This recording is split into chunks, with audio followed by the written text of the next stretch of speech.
this moment. We're recording now, and we're also going to make our PowerPoint available to you. So if you have some friends who maybe missed out tonight or couldn't tune in for our live session, know that it's all being recorded. So just stay tuned. We'll give it another minute or so and we'll get started.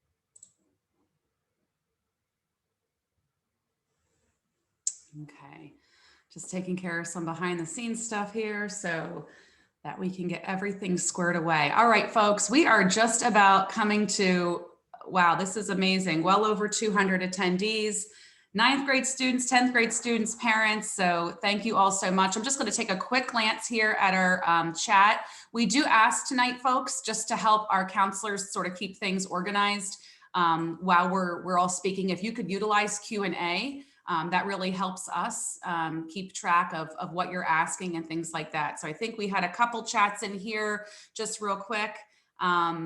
There was a question, what website will this be posted on? So if you're on the Hunterdon Central website, there's actually in our counseling section, there's a college and career link, and then it takes you right to early college planning. So we're going to put all of this right on our early college planning webpage.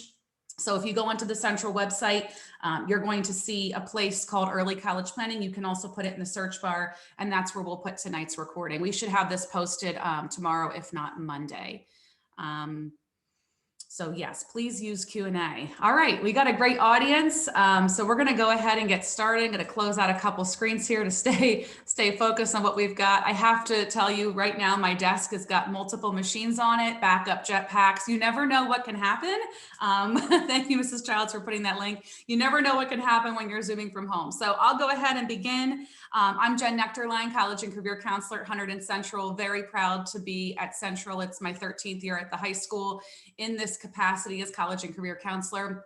And I'm joined tonight by my esteemed colleagues that serve our freshman and sophomore classes. So I'm going to go ahead and begin. I'm going to share my screen with all of you. Hopefully everybody out there can see it and see what we've got to show you tonight. So we are here, early college planning night, 9th and 10th grade. And we're going to begin with some introductions. I think it's important that I know this is an unusual year in that we can't see each other as often as we like to. So I'm going to give our counselors a chance to introduce themselves, and then I'll get right into our content. So we'll start with Jamie Bush. Hi, I'm Jamie Bush. I'm a sophomore counselor, class of 2023, and I have the end of the alphabet. Thanks for coming tonight. Hi, everyone. It's Carrie Kelly. I am a counselor along with Jamie, and I have the middle of the alphabet. Hi, everyone. I'm Linda Childs. I am a proud member of the class of 2024 counseling team, freshman team, and I have the beginning part of the alphabet. Good evening, everyone. I am Jacqueline Capola, and I'm also a member of the freshman grade level counselors, and I have the middle of the alphabet. Hello, everyone. I'm Kevin Cubberly, and I am a class of 2024 counselor. I have the end of the alphabet, N-E through Z. Thank you all for showing up tonight. I think you're really going to learn a lot. Awesome. Thanks, Kev. And thank you all. So you guys are in great hands. You got a great team of counselors representing the 9th and 10th grades. And I'm really happy they could all be here tonight to get us going. So I'm just going to go over a couple of things. Again, I'm just taking a quick glance here at our participant list. We've got a lot of people here with us tonight. We see you students. We know you're here. So thank you guys so much for joining in. Perhaps you're just roaming around your house, maybe eating dinner and listening to her information tonight, but just know that we appreciate it. I think it goes without saying that it would be our preference to be standing in our auditorium tonight before you and having you all there to hear this information. But I can tell you in the 15 years I've been in college counseling, I never would have expected to be delivering this kind of content through a computer screen, but it is what we've been used to and what we've been doing since March. And our hope is that there is going to be an opportunity for us to gather in person in the future. But for now, my goal this year in all areas of college counseling at Central is to not really change any of our timelines. This is the same time of year we always would have held this program. So I didn't want to change anything. We are well underway this year with our seniors and their college process. We'll begin working with our juniors in 2021. But every year, sort of in that late fall, early winter time, we think it's really important to just give a dose of college planning and information to our freshmen and sophomores. So tonight we're going to go over a couple of things: why we plan early, why the benefits, why are there benefits to doing this, and why we think it's important for 9th and 10th graders to just know what's out there as far as resources. We're going to talk about timelines. We're going to talk about a lot of changes that have come and a lot of your big questions we've been hearing about via email and conversation. About how COVID has impacted pretty much everything you see on this slide: extracurricular activities, four-year planning, choosing your classes, how it's affected all of that academic side of things. Probably one of the greatest impacts has been on standardized testing. So I'll speak to that a little bit and tell you what I know there. We'll talk about searching and visiting and how that has been impacted again as well, but what we want to give to freshmen and sophomores so that they feel comfortable in the next couple of years and engaging with campuses. Close out a little bit with just some details on paying for college, tell you what's to come there, talk about majors and careers, and then we'll finish our program tonight in just going over some of Hunterdon Central's programs and services and what you can expect to come as your students move towards senior year. So I'm going to begin with and I just want to remind you all before we go on, remember to please use our Q&A feature. While I'm speaking, our counselors are going to try to get in there and take a look at some of those questions and answer them, but I will definitely get to a lot of the questions at the end. And again, we are recording tonight. So I want to just preface a lot of our content with this, because I know that these are two of the questions I get the most at Central, and I should probably back up and tell you a little bit about my role in conjunction with the counselors that just introduced themselves. So every student has a grade level counselor. They work closely with them. That person is on the front line for your child or students listening for you through your 4 years at Central. My role at Central is to focus just on post-secondary planning, so college and career planning, which means I spend the bulk of my time working with seniors and juniors. So as you can imagine, we dove in September and went right into our application process. We obviously dealt with a lot of the obstacles that we're continuing to work through due to COVID's impact on college admissions, and it has had quite an impact, but it really didn't change a lot of what we did. Our students are still applying. They're still going through a process and procedures. We already have seniors hearing back from college. So that is all moving along really nicely. And I'll start that work in January with our juniors. While I don't typically meet with freshmen and sophomores individually, we save that more for the second half of junior year and into senior year. I still think it's important to put information out to freshmen and sophomores and to let them know that there are resources at Central that are coming. I want to talk a little bit tonight about some of the programming that we do at the 9th and 10th grade level. But just to let you know that you've got resources at Central. You have your counselor, and by the time you really get into this process, you've got me as well. So there's a lot of help, there's a lot of advice, there's a lot of great programming that's going to come. So just know that that's where I sort of fit into this process. I spend a lot of my time with our students who are much closer to the process of applying to college. So two big questions I get, whether it's a conversation where I run into somebody, I live here in Flemington, so whether I run into somebody out and about and they say, hey, I have a freshman, what can I do? How can I start planning? Is there anything we can do to get ahead of this process? That's a big question we're going to talk about, especially when we get into the timelines next. And then the other big question I get, and this is not just from freshman and sophomore parents, it's all parents, is how has COVID really impacted college admissions and what kind of result will that have on my student? What do you project in a year, 2 years, 3 years? And I certainly don't have a crystal ball, but hopefully I can lend some insight. So we're going to get to all of those pieces as we go on tonight.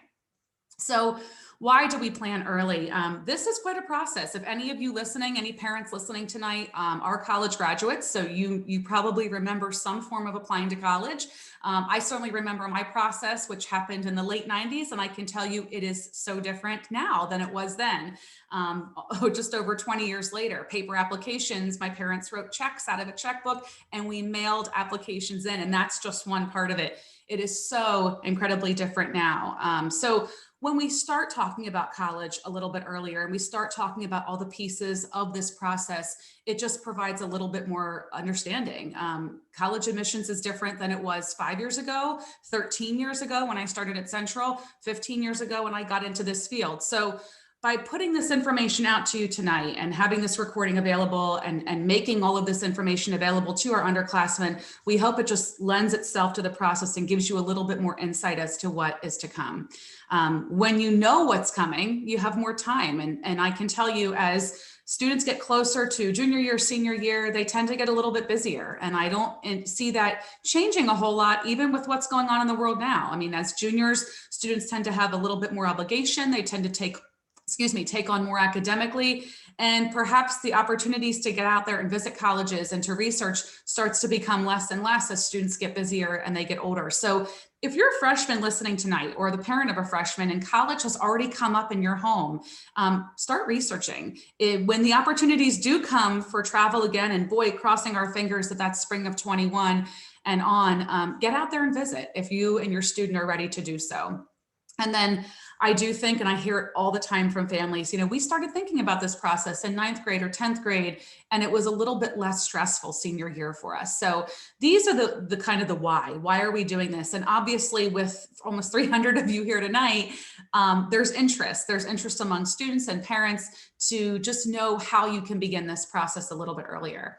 I will say, if I was standing in our auditorium tonight looking at all of you, the first thing I would ask, because when I speak, and I do about 7 or 8 speaking programs a year at Central, and it's one of my favorite things to do is to talk to families about this process.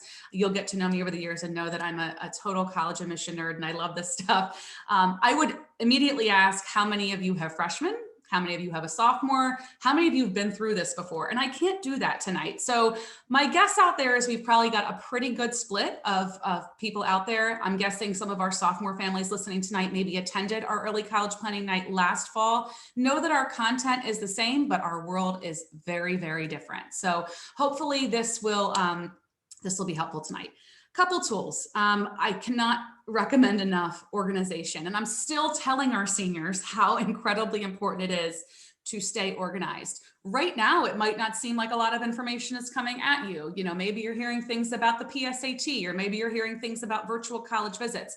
But eventually the information is going to come very quickly to you. And so we encourage you to find ways to stay organized in this process. I will tell you that kind of the old file boxes and binders and things on paper probably won't work. So if you and your child can develop some sort of electronic method or a place to keep things that falls into the computer, it's a good sharing spot for everybody, whether it's a Google Doc or a Google folder. But I can tell you, colleges are really going by the wayside. Granted, you'll get view books in the mail, you'll get literature in the mail, but everything has pretty much moved to electronic communication, even pre-COVID. So I would definitely encourage you and your child to think about how you can stay organized, whether it's just learning tips and tricks about how to keep email organized. You're going to need that throughout this process. What else do you need? You need a timeline. We're going to go over that in a couple slides, knowing what to do and when. The next bullet here is important. There needs to be, to plan for college, whether you're doing it in the early stages as a 9th or 10th grader or as a senior, there's got to be an open dialogue. And that needs to include many people. That needs to include the student. It needs to include parent or guardian, whoever is working with the student closely at home on this, and the counselor. And you met the counselors earlier. We've got a fantastic team of counselors serving all grade levels, but it's so important that when your child gets that opportunity to talk to their counselor, which is probably happening on a Zoom this year, that they just start to get to know them, the counselor and the student. And our counselors do an amazing job of that, but it's so important, students listening and parents listening, to really let the counselor into your world. Let them know what you're thinking. Let them know what majors are on your mind. Let them know if your family is talking about college or isn't. Just let them know where you're at, because they are so versed in this process and can truly help you start to build plans.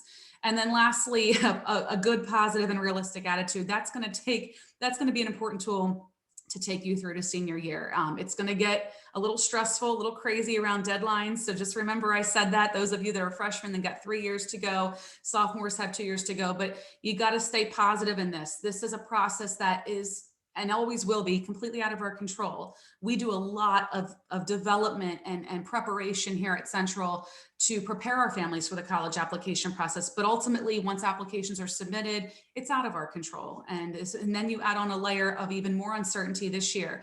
So you've got to stay positive. You've got to take advantage of the resources, the professional guidance that's here available to you at Central, and you've got to be realistic.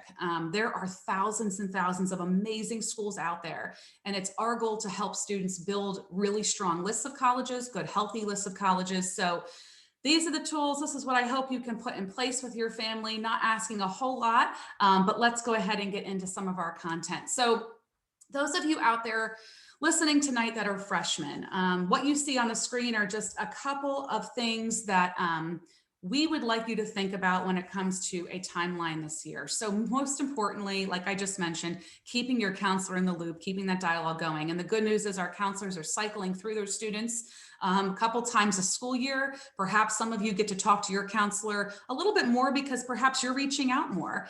If you need something, folks, reach out. That's what the counselor is there for. And know that, this year we've got a little bit of a different format in meeting our students, but the meetings with your counselor are crucial. If your counselor is reaching out to you and wants to meet with you and you're not responding, because that might be happening a little this year, please take advantage of that time to get to know your counselor. They want to talk to you about your classes, your grades, your goals, your ideas, your plans. They are your frontline person at Central and a tremendous support for you. So you will continue those opportunities to meet with your counselor every year.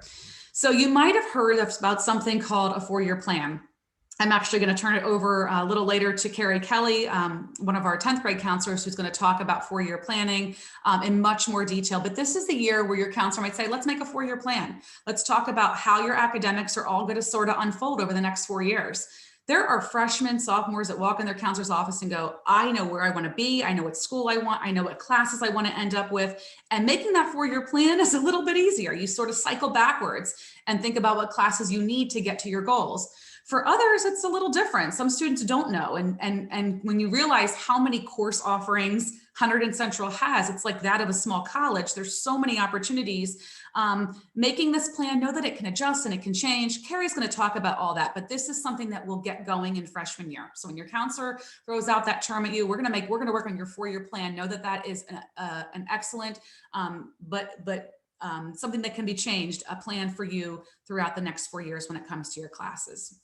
Next is getting involved. And I'm going to spend a little more time later talking about extracurricular activities. And I know when you see the words get involved in the midst of what we're going through right now, you're probably thinking, how do I do that? How do I get involved?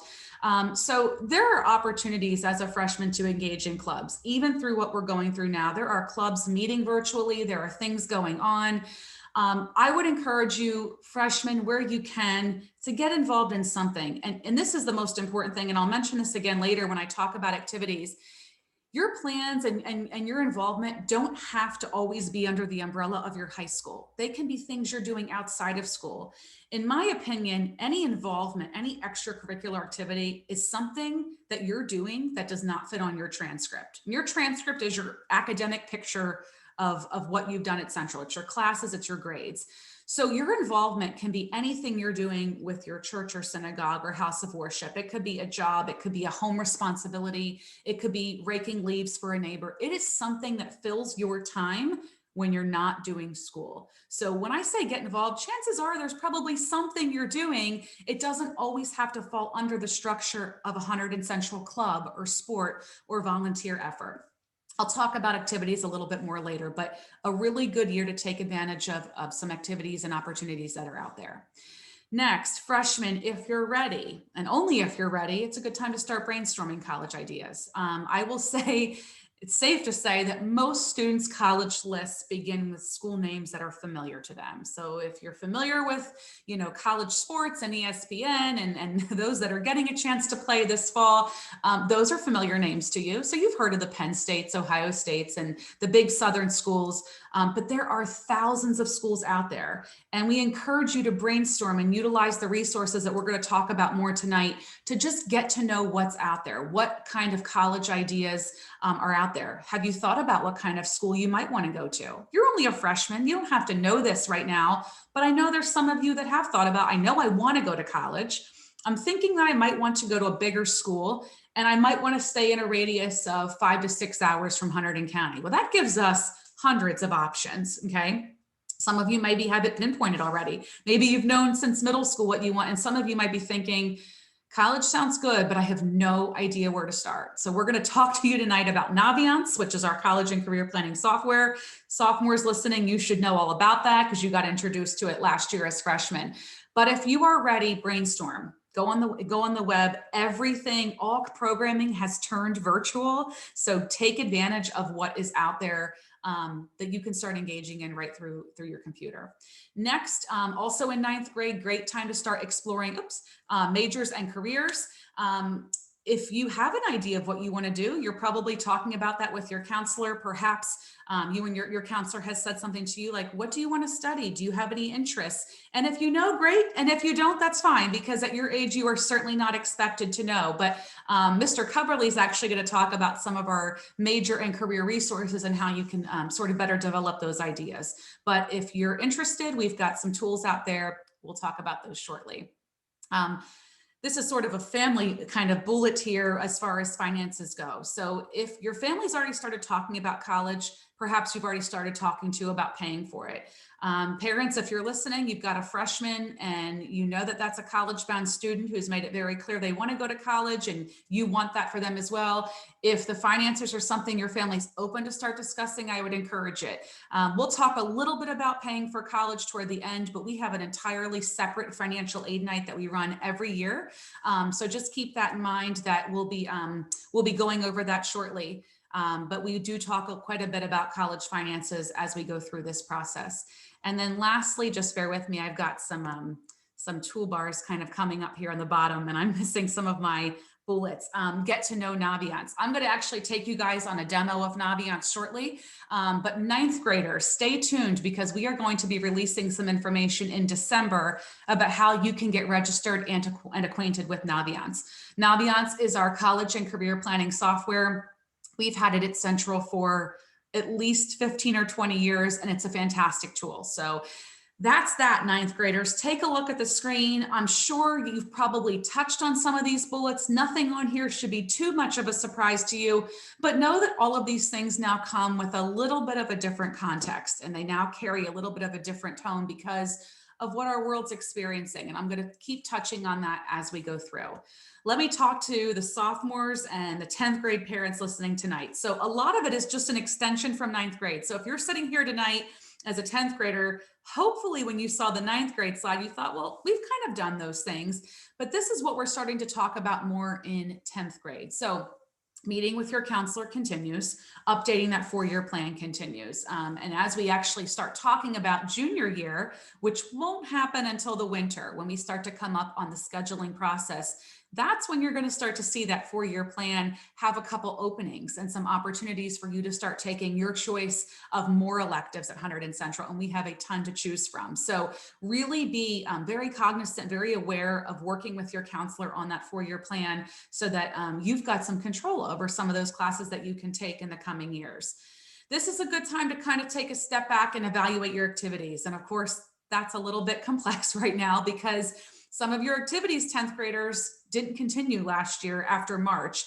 Perhaps they continued virtually, or over the summer you got to engage in some different things. And now here we are again in the fall of the school year, heading into some uncertain months. So I will re-mention what I said earlier in talking about the 9th grade timeline, and we'll talk about it again shortly. Remember, your activities can be anything that fills your time outside of school. So we'll speak to that a little bit more.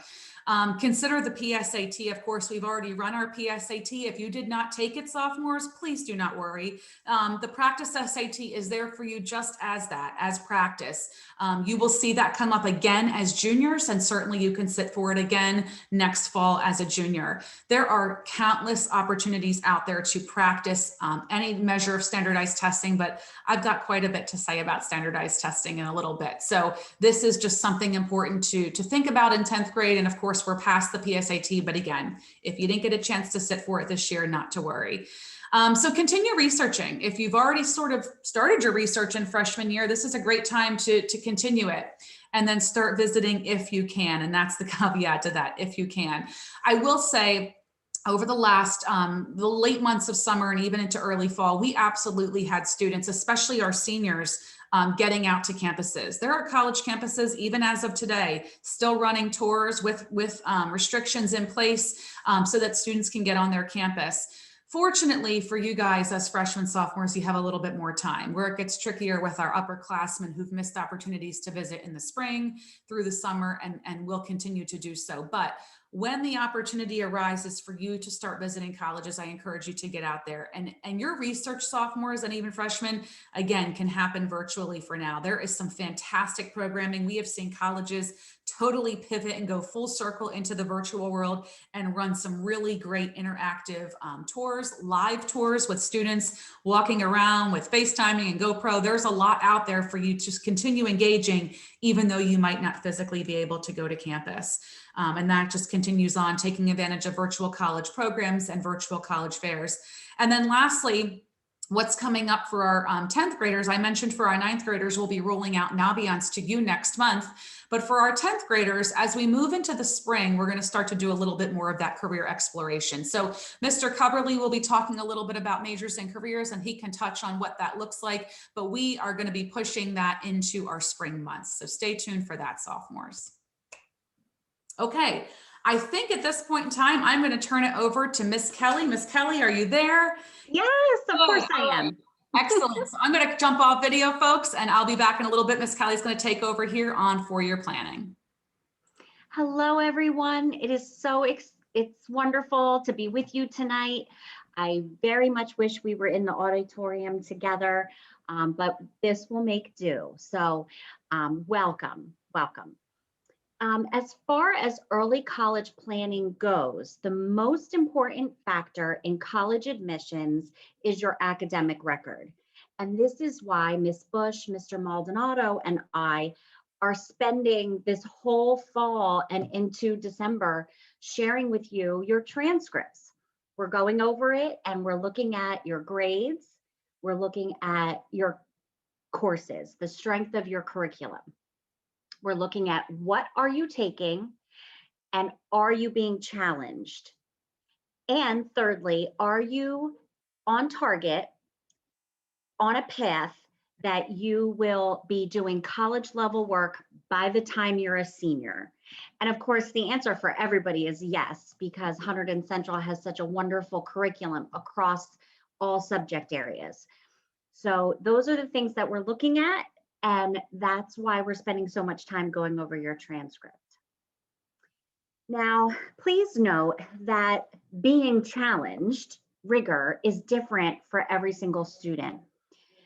Your goal is for you to do the best that you can in the subjects across the board, all four areas. Colleges like to see 4 years of math, science, social studies, and English, and world language. Those are the core subjects that they like to see that you do the best that you can and challenge yourself as you're going along in your high school experience. Now, speaking of electives, if you know what your passions are, hopefully those are showing up in our elective options. And if you don't know what your passions are, if you have no clue, then hopefully your transcript is also reflecting that you are trying little bits and pieces of all the amazing courses we offer. I'm just going to give two quick examples because Mr. Coverly's on here. His daughter, when you look at what classes she took, passion is social studies. Probably will take every single social studies class, not just the 3 that are required. Then I have students that really don't know. So they're taking an intro to TED, they're taking an art, they're taking a film, they're taking oceanography. You know, they're trying different things to see what sticks and what doesn't. So it's okay either way, but your transcript should reflect that you're taking advantage of all the great things that Central has to offer. Now, we plan ahead by creating a 4-year plan. Freshmen, you don't have these yet. Sophomores, we tried our best to do that when we were scheduling with you last year. And it's basically a document, a Google Doc that we can share with families and the student. And it takes all the information of what classes you're taking each year, freshman, sophomore, junior, senior, We plug in the required courses that you have to take in order to graduate. And then we fill up all the empty spots with ideas of where do you think you want to be as a senior? Do you think you want to be in AP French? How do you get there? Do you think you want to try both child development and early childhood? How can we fit those in? So it's sometimes working backwards with the 4-year plan, but it's an evolving document. It changes. We're going to erase things and delete and center it. It's okay. It really comes into play sophomore and junior scheduling. And we can share those with you. And you guys can share them with us if you have any ideas. Okay, Ms. Nectarline, next slide.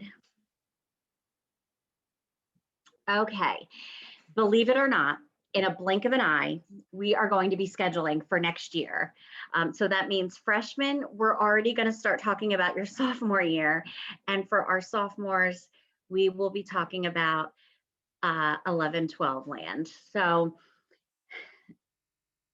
the best thing that you can do, besides doing the best in your classes, studying, getting the best grades that you can, developing relationships with your teachers, what we want you to do is take a look at the program of studies. And Ms. Nectarline, if you could just hit the link to that, read it. It's a long document. Every single thing on here links to another page and another page, but it goes over the courses we offer, the grade levels that you can take them, the prerequisites that you need in order to take them. It goes over scheduling parameters and information. It has links to the supervisors of the department. It has videos of descriptions. And it even has more information on additional programming that we offer. So it's everything you need is in this document. Read it, bookmark it, pin it. I wouldn't suggest printing it out because it's a huge document, but it's something that we counselors refer to again and again and again. And it's the best way for you to get to know what we offer, and the expectations of the class are lined out. And in the beginning, there's also lots of information about college planning and courses and withdrawal dates and just informational things for you. So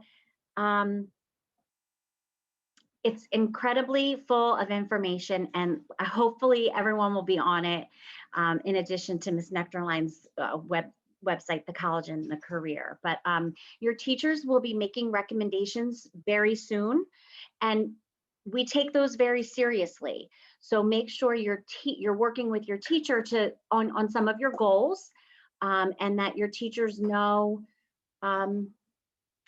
much about you as they can, that you care about your education, that you want to do well. And it's even harder with this virtual format, but take a risk, volunteer, ask some questions, show up during tutorial, and develop those relationships. And the same goes for us. When we reach out to you, you can also reach out to us. So we're all here to help. I'm going to turn it back over to Mrs. Nectarline. Awesome. Thank you so much, Miss Kelly, folks. I just wanted to readjust my screen share. Thank you. That was awesome advice on 4-year planning. So we're just going to go ahead, share again here, see where this brings us, hopefully to our next slide. And I think we're going to be on our way here. Can you tell I like being at the podium a lot more than I like doing this on Zoom. So let me just get my bearings here, folks. And give me one moment. I did have a chance while Miss Kelly was talking to jump over to my other screen here and take a look at our chat and our Q&A. There's some awesome questions coming in. I will get to them at the end. It's a little tricky to do the multiple screens, but I also see a lot of you on, and I'm so grateful and thankful. So thank you guys for giving us time tonight. Let's get through some more of our content, and then we're going to get into questions. If you have them, please start putting them in the Q&A, because once they start coming in, we will certainly get to those at the end. I've talked a little bit here about our extracurricular activities, and I just want to highlight again sort of some of the things I said earlier. The most important thing when it comes to activities, and I'm not even talking about the impact we've had on activities so far this year, is going to be quality over quantity, hands down. I have students, parents ask me all the time, look at this big, long list of activities I have. And I say, well, that's really great, but how involved in all of those activities are you really? Are you just sort of touching a little bit of each one? So colleges know it, colleges can see through it. Do not find lots and lots of things to do. And I know that right now we've got the obstacle of even finding some things that are going on, but it's so important that students are involved in fewer things, but really deeply involved in them.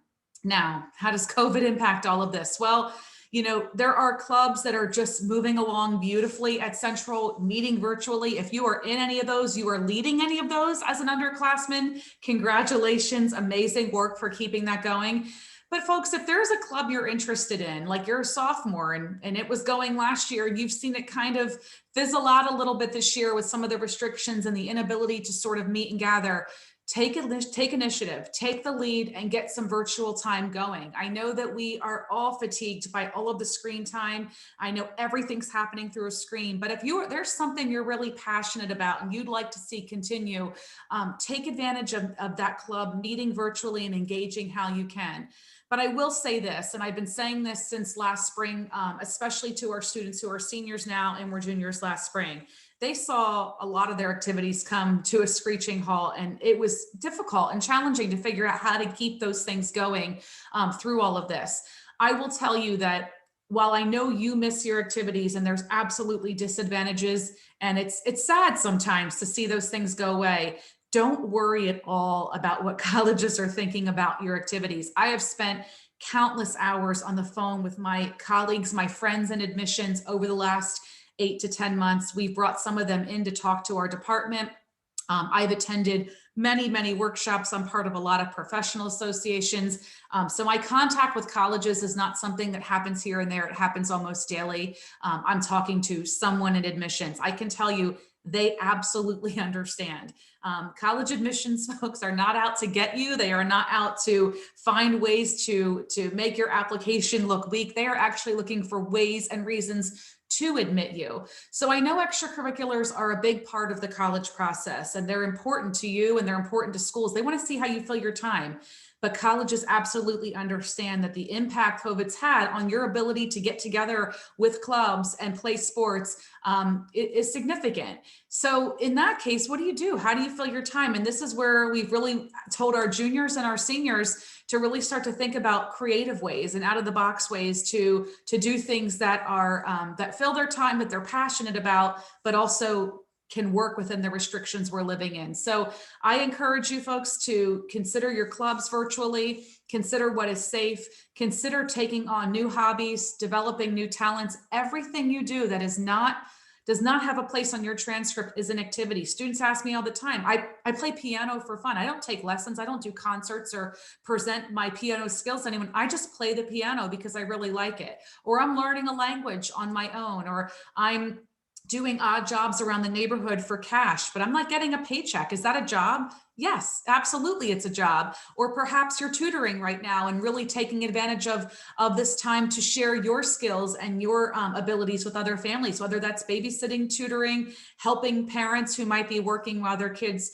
are doing some form of virtual school. So it's things that don't fit on your transcript almost always can be formed into some type of activity. Summer programs and experiences. Boy, I hope these opportunities come up in 2021. We did see a lot of our students getting a chance to take advantage of some things over this past summer. I know that many of the students listening tonight might be a little bit young to work, especially in some of the areas around town, but when the opportunity comes, please don't think that you have to do anything really fancy in the summer. And I say fancy because we get questions all throughout the school year. Many of them come to me or our counselors get them and share them with me and say, hey, this is Nectarline. Is this program worth doing? This school sent me a beautiful envelope with a raised gold seal and told me I was honored to spend $3,800 in a 1-week program that has the words National Leader, Future, or Scholar in the title. And I will say 99% of the time I'm saying that program is not worth your $3,800 or your week of time. That program is running for thousands and thousands of students. It's not going to make any difference to a college admission office if you participate. What you might get out of it is connections and maybe an enriching experience. But for the most part, what colleges would like to see is you just to be productive in your summer. That could be a job at a local restaurant. That could be a job in retail. Maybe you are going to have the opportunity to go to a summer program or some type of camp where you can engage in something that's enriching to you. But that is not what has to happen. If you can just get a part-time job and keep yourself busy 10, 15, 20 hours a week, that is sufficient. I want to remind you, listening students, you're teenagers. You don't need to do lots of big fancy things as teenagers. You need to be teenagers, and you need to take advantage of this time before it's not this time of your life anymore, and have fun, but be productive. You know, that there's usually about 10 weeks in the summer that you have off of school. Some of you might be engaging in some type of academics where you're catching up or taking a class again or something like that. But for the most part, there's opportunity for you to stay busy. And those don't have to be fancy jobs or fancy summer programs. Just stay busy doing things that you're interesting to you. And if it involves putting a couple dollars in your pocket so you don't have to bother your parents for money, that's okay too. And then lastly, find a way to log all of this. I will say that by the time you get to senior year, I'm still talking with seniors who are filling out the activity portions of their college applications going, I don't remember everything I did in 9th grade and 10th grade. And they're thinking back to all of the volunteer efforts or the clubs they were part of. So just find a way to log it. Google Doc, Google Spreadsheet, something that keeps everything in an organized place. We do have students ask a lot about resumes. Should I make a resume? You certainly can. I'm seeing that some college applications like to have it, but there is going to be down the road a very structured place for you to share with colleges everything that you do as far as extracurricular activities go. So remember, quality over quantity. You don't have to have a long list of activities. Find a few things you're really passionate about. Know that colleges absolutely understand the interruptions to your activities. They understand the interruptions to everything, but they truly understand the impact that this pandemic has had on your ability to stay engaged with activities. But it's still important that you fill your time, and you fill your time. It could be, again, personal hobbies, talents, things like that. They don't have to be structured and fall under the umbrella of the high school. Okay, so I'm actually going to, I'm having a little bit of a connection issue. So tonight I'm not going to get a chance to show you Naviance, but I am going to tell you quite a bit about it. So let's talk a little bit about searching and visiting. Searching we can still do. Searching, there are no limitations to researching colleges on the web. In fact, if anything, through all of this, that's probably gotten a little bit better. And that's just because colleges have invested quite a bit of resources into virtual programming because it's pretty much what we're all relying on. So a year ago, I would have said, go to a couple official college websites, check out the academic programs, look at the admission webpage, and they may have this thing called a virtual tour. Now everybody has a virtual tour. So I encourage you to take advantage of official college websites when you're doing your searching. We'll talk Naviance and College Board and all those other sites, but just jumping down to that third bullet, take advantage of the official college websites because right now the programming is probably the best it's ever been. The virtual tours are engaging. The information sessions are all virtual. There are departmental, meaning there's information sessions solely focused on specific academic departments. So just when you thought, how are we going to get out to all these schools? How's my child going to learn about engineering at these 6 schools? There might be something virtual going on that's recorded. So there's an opportunity to get a lot of information out, and colleges have done a really good job of putting out excellent programming. But back to Naviance. Again, I mentioned earlier, Naviance is a college and career software program that we have at Central. We've had it a long time. And basically what it is it holds all of our data. So it will give you year after year of data based on Hunterdon Central students and how they've applied and performed when it comes to college admissions. So our sophomores, you should be in there. Now, if you're listening tonight and you're a sophomore or a sophomore parent going, what is Naviance? Definitely touch base with your grade level counselor. They'll be able to help you get an account if you don't have one. And if you don't know your password, just check that forgot password link and you can get a new one sent to you. But sophomores, I encourage you to revisit it if you haven't seen it or logged into your account since last December when we introduced you to it. It's a fantastic resource. But freshmen, stay tuned because we'll be getting you all registered for your very own Naviance account next month. So when you go into Naviance, you can pick any college out there. It'll show you how many Hunterdon Central students have applied, been admitted and actually enrolled in colleges over the last several years. And then what it will do is actually give you a picture, sort of a graph of what those students look like academically. So if you're interested in, let's say, Clemson, you could check out Clemson, search it in the bar. It will show you how many applicants we've had, how many have been admitted, how many have chosen to go there each year of the last 4 or 5 years. And then it will show you kind of the admitted profile of that student. So what kind of overall GPA and test scores up until this current year does that student have? Where Naviance is going to get a little tricky in the coming years is with test scores, because we certainly don't have as many students reporting out test scores and taking those tests as we did before. And I'll mention that a little more when I talk about standardized testing. But Naviance gives you an excellent first step look, idea of where you stand when it comes to admissions. It's not the end all be all. It's not a guarantee, but what it's showing you is the context of that school when it comes to Hunterdon Central. So is it a popular school for Central students? Is it one that a lot of applicants are applying to? Will there be a lot of your own classmates applying? So it gives you some ideas and some projections there. So I definitely encourage you freshmen to keep an eye open for emails from me and your counselors regarding Naviance in the coming month.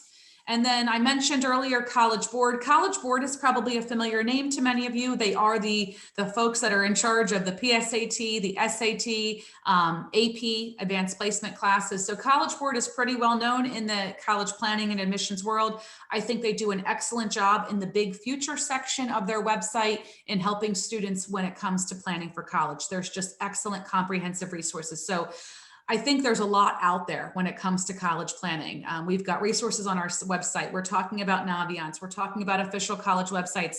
To keep you from getting too overwhelmed by all of these resources, what we've narrowed down is what you see on the screen. So College Board, I think Princeton Review is a pretty good website. There's a lot of great material on there. And then one of my favorite authors in college admission is Edward Fiske, F-I-S-K-E. You see it there on the screen. Amazon, any bookstore, you can find his books. And I think they're great reads. You'll get to know his covers are a bright lime green and blue color. So if you're looking for a really great book, if you like to, have books, and I know I still like to hold books. I'm not much of an e-reader kind of person. I like to hold them. I still like to look at college books, and I think they publicize, they come out often. So definitely check out his work. And I'm sure many of you have seen a lot of other great college reads out there when it comes to planning. So let's move down to visiting. I mentioned earlier a little bit about visiting. We did see some of our seniors and our juniors, maybe some of you listening tonight got in the car this summer when the opportunity was available and got there to some campuses, and that's great. If you didn't, no worries. There are colleges, again, understanding no one is expecting you to get on campus with all of the restrictions that have been in place and probably will continue to be in place through the winter months. But when the opportunity does come for you to start visiting, this is a good state to start in because New Jersey has a lot of very diverse colleges. Now, I have a feeling there might be a couple of students out there, and the first thing that went in your mind when I said that was, I'm leaving the state of New Jersey. I'm getting out of here. I'm going out of state for college. And I will tell you, I've heard that many times before in my 13 years at Central, and that's okay. New Jersey does export a lot of college students. I will say that changed quite a bit with our class of 2020. We saw a lot more students staying in state and starting their college education here. There's a lot of great opportunities here. We have a fantastic state university in Rutgers. We've got a lot of great smaller private schools in places like Rider and Drew and Stevens. We've got other really great mid-sized public small and mid-sized public schools like the College of New Jersey and Rowan and Stockton. So there's so many places you can visit right here in New Jersey. I'm going to mention Montclair and Kane because I'm thinking there's probably some alumni listening tonight going, she didn't mention my school. So I'm going to throw those out there as well. We send students to every single New Jersey college and university, and we're really proud of that. In fact, we send students to a lot of New Jersey's community colleges outside of just our VCC as well. So we absolutely have students staying here in New Jersey. But when the opportunity comes for you to visit, if you do step outside the borders of New Jersey, you've got amazing opportunities within 2 to 3 hours in states like, Pennsylvania, Eastern PA, New York State, and then down into Delaware and even further. We send students on average each year to about 175 different colleges. And that's a graduating class of over 700 with about 70% going to four-year college. So 175 different schools. So Granted, a lot of those fall between the Carolinas and Massachusetts. That's kind of our comfort zone. But I will say in my 13 years at Central, I am so incredibly proud of the diverse breadth of colleges our students are considering. We are sending lots of students down south, and I'm talking further south in the Carolinas, out to the Midwest, West Coast.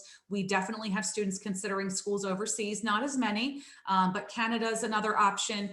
So when the opportunity comes and when you're ready, and I'm talking students ready, parents ready, everyone's on board, get in the car and check out some schools, take notes, record your experiences with photos, because when the time comes for you to apply senior year and visiting schools is now 2 years past and you might forget things, you're going to want to remember the details of your visits because they might be part of some of the pieces of your application. So again, when the opportunity comes, visit. I will say right now, the virtual programming is great out there. Some schools are doing a phenomenal job. They are also keeping track of what you register for and what you attend. So there's still opportunities for you to show colleges you're interested, still opportunities for you to learn about them.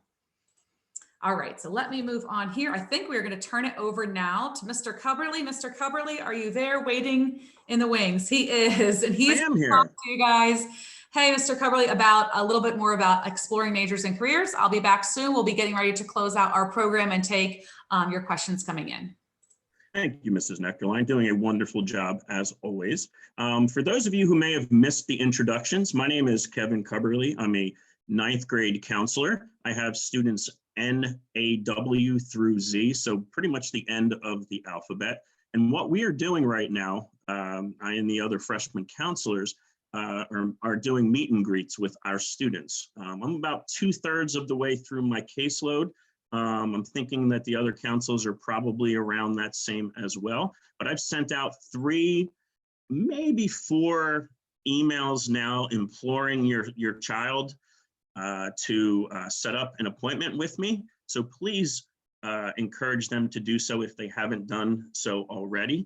That is a very important step, meeting your kids, getting to know them, starting the process of getting to know your kids, because that's really how we base, how this relationship is going to go for the next bunch of years, is by getting to know your children, well as the conversations on, what's going to happen after high school. The better we get to know your kids, the better we can make suggestions or better read that we have on, giving advice to what they want to do. We do have a lot of programming for post-high school planning. And as you see here on the screen, Naviance is just one of the pieces of software that we use. It's probably the major one, and there's a lot of information in that Naviance program from colleges. There's searches where you can type in potential careers, and it'll spit out colleges that offer those majors or prepare you for those careers, trade schools and such. There's also interest inventories in Naviance where you can type in things that, and come up with matches, careers that match your personality, your abilities, your aptitude, stuff like that. We're going to be doing career exploration groups sophomore year, sorry. Sophomores will be doing career exploration groups where we will go over things like the tools in Naviance. We also have something called career cruising that we use. I really like that. There's a great interest inventory survey in there, which will, after, a couple hundred questions, it spits out, potential careers that match your interests. And by clicking on links, you will find schools that have those particular majors. You will find related careers. There's a ton of information out there. This is not the time to be shy. My daughter's a junior at Hunterdon Central, and she's in the thick of it right now. And we were just on career cruising the other night. And I'm always impressed with the amazing amount of information that is on the career cruising. A few boards back, Mrs. Neckerline showed you, the College Board and Princeton Review and the actual college websites are all great sources of information. Go right to a college. If you're curious if a college has a particular major, you can go right to the particular website. They are all geared to give you as much information as possible. They're all very user-friendly. But dialing it back a little bit, one of the questions I always ask my students in my introductory meeting, like, what are your plans for after high school? And right now, 14 years old, a ninth grader, they might not have a clue, and the majority of them don't, and that's okay. It's perfectly okay. I've been doing this a long time, and if someone has a major in mind or a college in mind, chances are that's going to change 5 or 6 times before they're a senior. So it's okay not to know what you want to do or what what your plans are. We're going to work with your students on that. All right. Experiences are huge. This is pretty funny. One of the questions on our freshman questionnaire is what does your parent or guardian do for an occupation? And I am shocked. Nothing shocks me that much anymore, but a lot of my kids have no idea what their parents do for a career or an occupation. Please sit down and talk to your kids about what you do. That's huge. It's right there in the house. Have your family members talk to your children about what they do. The more that they can get out and experience things like clubs or activities or classes, teachers are always talking about different careers that might align with some of their subjects. My daughter is doing all kinds of volunteering, and through that she's meeting people, and she's getting an idea of what they do for a living. She's picking their brains, and really that's what your children are going to have to do over the next couple of years is to be very proactive and certainly read up and talk to people to figure it out. We're going to be here to help, but it's definitely going to benefit them if they are taking advantage of all of these things that we're talking about here, the websites that we have, the clubs, the activities, the teachers, have them talk to their teachers about careers in the particular academic fields. So our goal as counselors is to have your child have a goal when they leave high school. Sometimes it's just a very vague goal, like I want to go into the trades, okay, we'll whittle it down from there, or I want to go to college. Maybe not sure what you want to go for yet, but in the next couple of years, we're going to be doing enough programming that they should have a pretty good idea what their goal will be once they leave school. It could change. It probably will. I think I've changed career maybe three times at this point, but our goal is for them to keep moving forward, to keep heading towards something. And the more knowledge they acquire, the easier it's going to be to find their passion. All right, I guess you see some popular majors there, but again, these are just, a few of hundreds, possibly thousands out there that we'll talk to your children about, and will pretty much pop up in those websites that we'll be introducing them to. Thanks. Hello there, Miss Nectarline. Great job. Mr. Coverly is always 13 years of listening and talking to him as a colleague and friend. He always gives the best advice, and he is in it now with his amazing daughter, who is a junior at the high school. He is in it and he's surviving it, and that means you all can too. So thanks, Mr. Coverly. We're going to do a couple more slides. Just a couple things I noticed when I was off video here looking on my other screen. Some folks are doing the raise hand feature. So if you have a question, please put it in the Q&A. Our counseling team has been awesome in answering your questions. I'm looking at what they're typing in. It looks amazing, but I definitely want to take some more questions at the end. So as you put them in, I see some great things. And I did see another question about recording. Folks, we are recording this entire program, and we'll record probably even through our Q&A. So if you have to go, do what you've got to do. But thank you guys. We're going to be going just through a couple more things here. So hang on with us. All right. Awesome. Thank you guys for being here. Thanks again, Mr. Coverly. Okay, so let me talk a little bit about standardized testing. We've just got testing, and then I'm going to talk a little bit about college finances and then get ready to close out our program here. So this has probably been the hottest topic in our office this year. And as far as the 12th grade counselors and I go, it is it's talked about every day, probably every hour. So after March and we all started spending a lot more time in our homes, we saw lots and lots of change to the admission process, and hands down, probably the number one change was standardized testing, because the test simply didn't occur. So we had our students who are seniors now, or juniors last spring, missed out on the March, May, and June SATs, which are very, very popular testing dates for students in high school. While there is no set time you should take the SAT, I will say the vast majority of students are sitting for it sometime in junior year. We definitely have students who might sit for it at the end of their 10th grade year, if they're ready for it, especially when it comes to the math section, but they'll retest usually in junior year to try to balance out and get the strongest super score possible. But the vast majority of our students are sitting for the SAT or ACT sometime in junior year. And that's going to be very dependent on the student, and you can work on that timeline with your counselor. So those last few test dates of junior year all went away. And then we moved into summer, and we saw College Board, who runs the SAT, and the ACT company come up with a couple more dates, but continue to see significant obstacles and restrictions, even into this new school year, September, October, even into this actual month we're in. Students were scheduled to take it at test centers that closed, that canceled the night before. Testing has been fairly messy and a little chaotic for students. So very quickly into this pandemic, easily late March, early April, we began seeing schools go test optional. Prior to COVID, there already were schools test optional. There were colleges that said, hey, we don't need test scores. That's not something our institution has deemed important in our process. So if you don't want to submit SAT or ACT scores, you don't have to. We will not look at them, and we will not penalize you if you don't submit scores. Now, if you don't submit scores, everything else that you submit is going to be looked at with a little more emphasis. Obviously, that transcript, how you've spent your time, your activities, your letters of recommendation, your essays, and all of the pieces that go into a college application, which we will go into much more detail with as your students go through high school.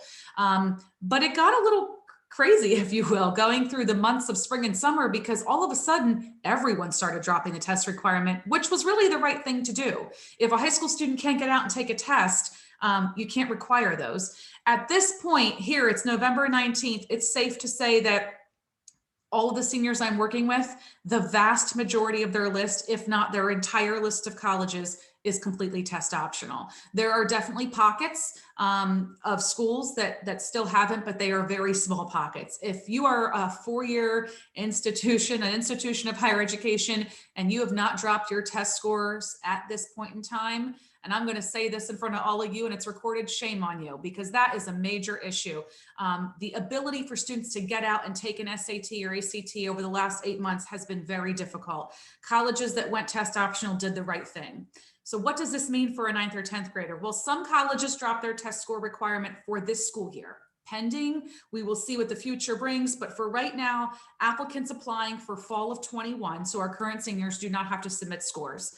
Another handful of schools have dropped it for the next 2 years. So that helps our current juniors. And it's November of junior year. We have students who absolutely would be testing at this point in the year. We have a lot who would like to test this winter. And with what we're going into at this point in time, I anticipate more test dates may be canceled and test centers closed. So I see our juniors going through this same process. We don't know what the spring will bring. We don't know what March, April, May, June of 21 will look like, or next summer even. We hope there's test dates, but the colleges that have dropped the test score requirement for the class of 22 as well are doing good things. We have some who've gone 3 years, and then we have many schools who've said, we're going to go test optional, and this is indefinitely. We are no longer going to require test scores. And that's huge in the college admissions world. So what does it mean for a freshman or sophomore? Time will tell. That's the best advice I can give. I would encourage you 9th and 10th graders that have schools on your radar, schools you might be interested in, keep an eye on their websites. That's where you're going to get the best, most official information on whether test scores are required and where you'll find out updates. Make sure you're on the listserv, make sure you're on the mailing list for those schools so that you get those continued updates. My suggestion, my best advice right now is do not worry. Do not panic. Do not let testing take over your conversations.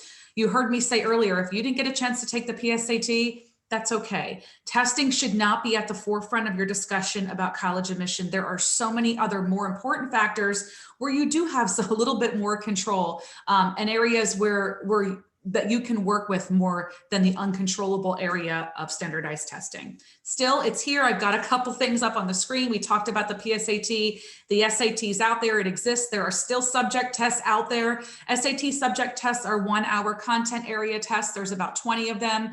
There are schools that require them. The list is very short, and as a result of COVID got even shorter, but there are many schools out there still recommending them. So we may see change to that. To me, this is not a top priority unless you are very focused in on a school as a 9th, 10th, or 11th grader that still recommends, highly recommends, or requires these tests, then you should focus on them. Outside of that, I would not recommend putting your energy into subject tests at this present time. We do absolutely have students taking the ACT. I think with all of the changing dates and changing test centers and all of the craziness that went with standardized testing through spring, summer, and into fall, we had a decent amount of students sitting for the ACT. My best advice is to do a simple search, SAT versus ACT, on your computer to understand the differences. You know, you're talking about a logical reasoning test versus a more content-based test. The timing, the sections, the way the questions are asked are all so different. They're scored differently. So really get to know them. You may be someone who's better suited for an ACT test just in the way it's designed and put out. But I encourage you to get to know both websites as we move through this process to determine which tests may be better if you are going to test at all. And then test preparation, I feel like I have to mention it, even though I don't want testing to be a large part of your discussion right now, because it is a very uncontrollable area of this process and something you might not even need to consider. But if you are going to take standardized tests, know that there are test centers out there. We've got a lot of local small businesses that are still thriving through all of this that continue to help students prepare for standardized tests via Zoom sessions over spring and summer. Some of them were even opening up for in-person test prep over the summer. I don't want to spend a lot of time tonight talking about it. Just know that we can give you resources when the time comes, whether that's sophomore year, junior year, or even into senior year. If your student is testing or students you're planning to, we can certainly give you resources on where to best prepare. But right now, we are seeing a lot of swift action into schools not requiring test scores, and we like that, and we're going to hang on to that. And I will tell you, one of the biggest questions I get, especially from our seniors this year, is, Mrs. Nectarline, does test optional really mean test optional? Am I going to be at a disadvantage if my classmates from Central submit scores to this institution and I do not? Are they going to be at an advantage over me because I didn't get a chance to take an SAT? And the answer is absolutely not. Test optional truly means test optional. Everything else in your application will be looked at. There's not going to be any disadvantage to you because you don't have scores. There is complete understanding from colleges, and you've heard me say this throughout this presentation a couple of times. Colleges get it. They get that your activities are interrupted. They get that you can't visit. They get that there's a lot of changes to standardized testing. And even though you're 9th and 10th grade students and families, they get that these changes are going to continue to impact your process. So just know that. I'm going to talk just a little bit about paying for college. I had mentioned earlier, we do have a financial aid night that we host every year. This year's presentation was just like this. So if you go on our school website and type in financial aid or locate it under our counseling menu, you will see a recording that looks like this with a person up in the corner talking and me in there as well. We do bring an expert speaker in for financial aid night. That is not an area that our counseling team is versed or trained in. It's a totally separate field from what we are doing. Our financial aid night speaker is from Monmouth University here in New Jersey. She's been with us since I started at Central. So she's been our speaker for 13 years. So her recording from this year, we just had that program back in October. That is on our website if you'd like to watch it. She is absolutely talking to senior families and even junior families because they are, you know, the closest to that financial aid and applying for financial aid process, but certainly an underclassmen family can check out that video and get a head start. You can get early estimates of financial aid on most college websites. They're required to have a net price calculator on their website, so you can go on and utilize those. You could take advantage of the resources on the FAFSA website. FAFSA is the free application for federal student aid, FAFSA. You see that in the second bullet. That is the main application that most families are going to file to determine their financial aid eligibility. You may have colleges that require additional financial aid forms. That's all going to come senior year. But if you want to get familiar with the financial aid process now, it would be going to FAFSA's website. It is linked on our website. Make sure you're visiting fafsa.gov. But again, linked on the Hunterdon Central website. It will talk our financial aid presentation, our website, and the FAFSA website will get into details about different types of loans, different types of grants, whether they're from an institution or they're a federal grant or a state grant, and they'll talk a little bit about scholarships. That is always the goal, is where do we get scholarship money? That's the good money. That's the money you don't have to pay back. It's gifted, whether it's for students' merit, their academics, their athletics, if they're playing Division I or II sports, potentially talent. There are scholarships out there for students that are left-handed, that are twins and triplets, that have leadership experience, that were in Girl Scouts. There's just countless scholarships out there. We push a lot of that information out right around this time, senior year. So our seniors are coming up on getting that information on where to search, how to find the most money to close that financial aid gap, that financial gap, as much as possible. So where are they going to get most of their institutional scholarship money from is going to be their probable schools, the schools where they've got the best chance of getting in, where academically they're strong in the applicant pool. That's where they're going to see that good money, that good merit money come from. We oftentimes have students say, I really hope I get into one of my reach schools. So that's their schools that are kind of at the top of their list, or they're most selective, and they want to get in there with money. And I have to often bring students back to reality and tell them that's going to be tough, because getting into a difficult selective school is already going to be challenging. And then getting merit money on top of it is just another story. So I tell students, if you want to earn scholarship money from a college, there are going to be colleges where you're on the higher end of the applicant pool, where you're strong in their pool. How do we determine who those are? That will come into junior year and into senior year, when we start really talking about how to build a good, healthy college list. But there is absolutely scholarship money out there. Has it changed and been impacted by COVID? Yes, it has. But we've already seen students admitted this year. We've had seniors admitted with scholarship money. It's November 19th, and our students are just rolling right through the process. So we're really proud of what's coming. We know there's a lot more to come. And I will say, and this goes with pretty much every topic I've covered tonight, I'm learning a lot through the COVID pandemic, and we'll have a lot more to share with our juniors. And then of course, with your classes as this goes on. Nobody has the answers. No one knows if colleges will give out less scholarship money or more scholarship money, or how the test optional process and review will impact scholarship money. Nobody has those answers. But with every single case and scenario and student response and outcome, we put that information together to collect data so we can better help all of you.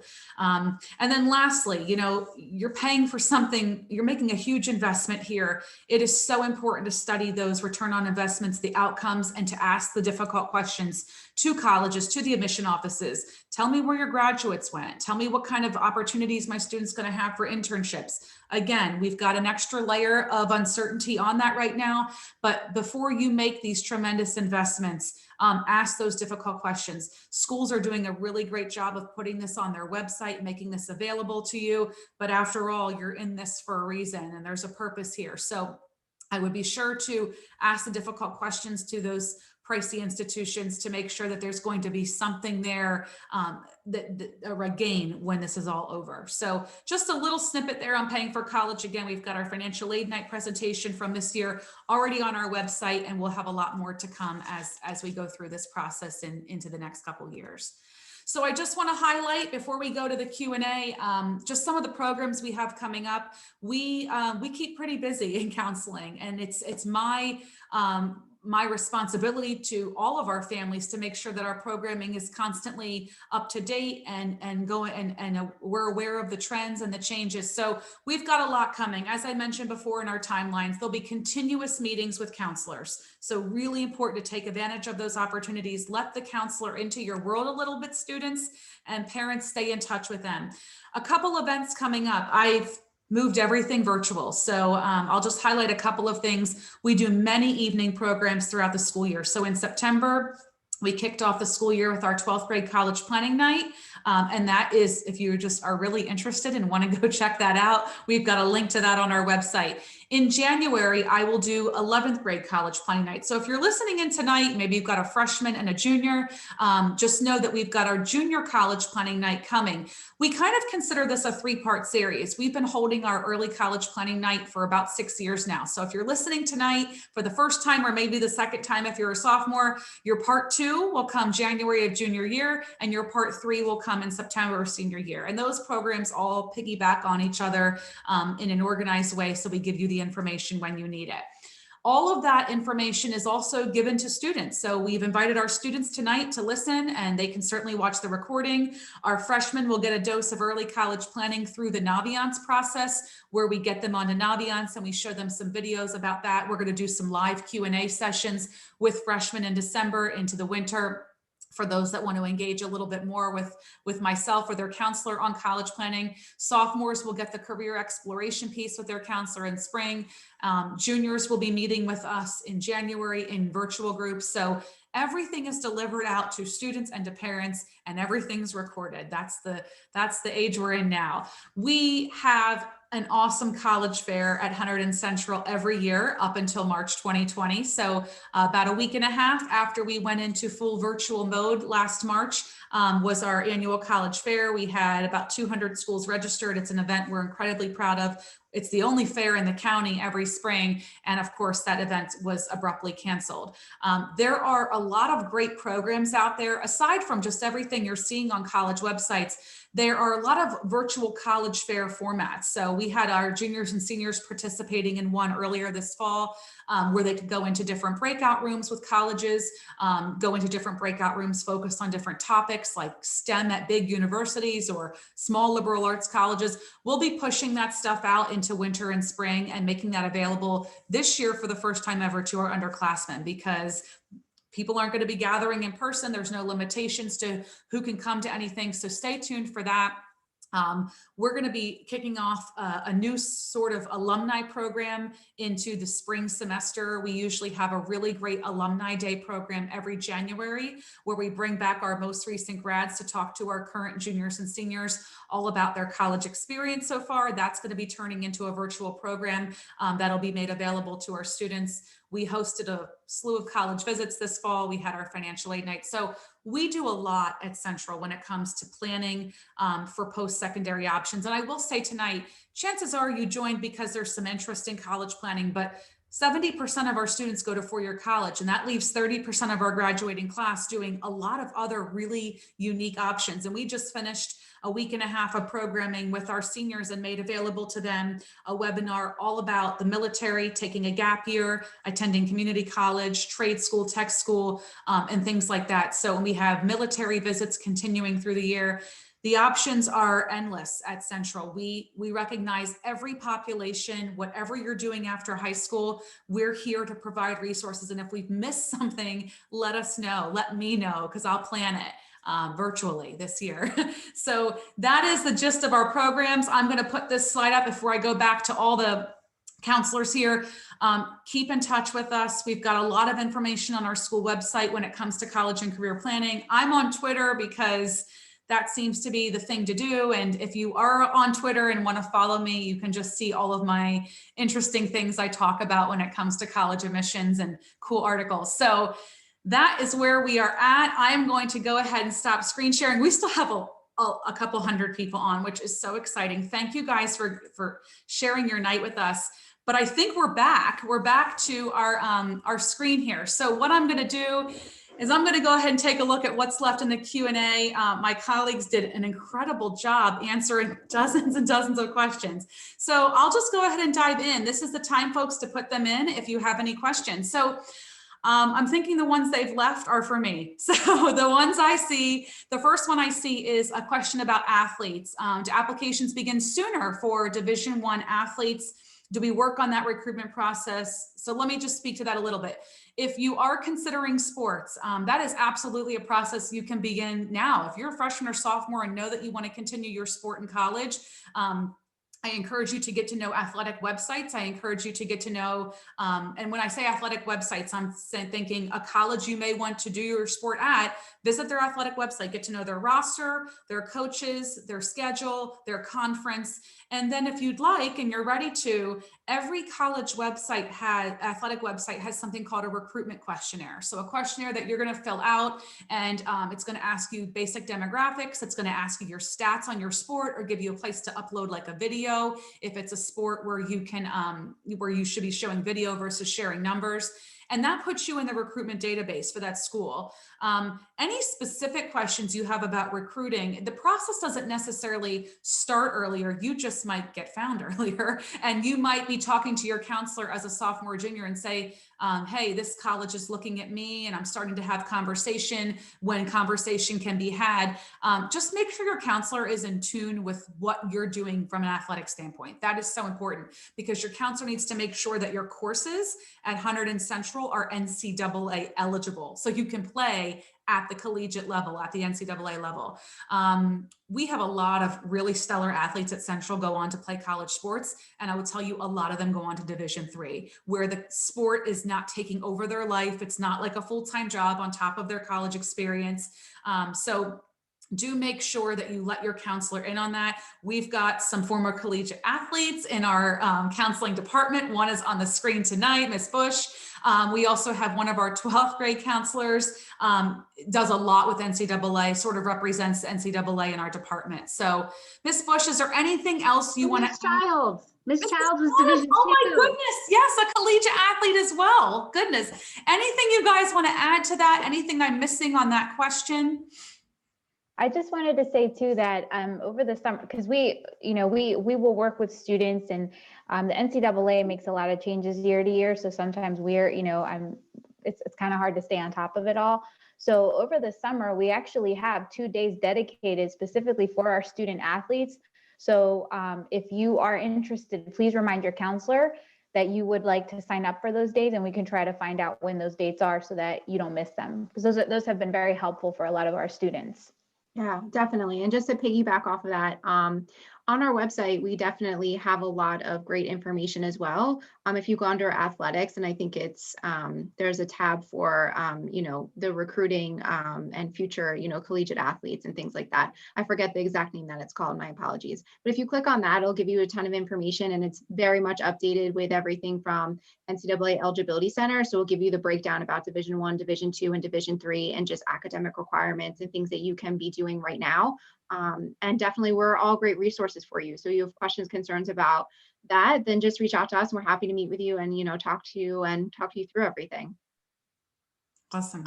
Thank you both. I'm going to just add that if you are an athlete that is considering college, you might want to get organized with a potential website and some information, because I know a lot of coaches will send emails to us asking us to contact you, and it's very easy to send them a video or your statistics if you have that organized. So it's not too early to start, even as a 9th grader. I mean, we have kids in 9th grade committed to schools already. So we do, and I'm glad this came up tonight, and there was a couple questions about it. I'm just going to jump to, there was another question in here that somebody heard about a service that helps with athletic recruiting. I'll say this, and maybe the other counselors can chime in. We definitely have students who've used services that help with recruiting, and we have some who've done it entirely on their own.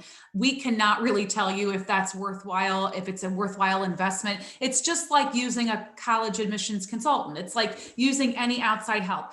It is my hope that at Central, our programming and our experience collectively as a department is strong enough that you don't necessarily need to go out and use any additional services, especially services that you're paying for.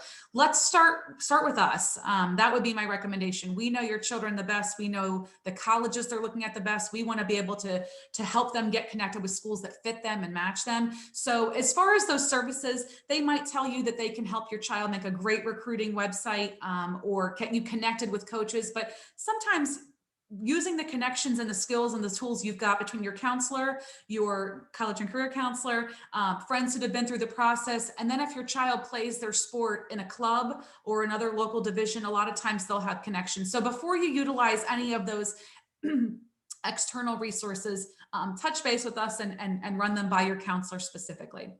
So hopefully that answers that question that was in here. There are a couple questions in here, folks, that are just a little bit more specific for the grade level counselors. So I'm not going to get to them because they just cover a couple more more specific individual areas. So if your question's not getting answered, chances are that's something that you're going to want to take back to your grade level counselor, more specific about your student and their academic process. Definitely great conversation for your grade level counselor. I see a question in here about career paths. As far as how they relate to the SAT or ACT. I'm not totally sure I understand the question. Maybe it's about majors. And if you want, if you're still listening and ask that question, what career paths are better for SAT versus ACT?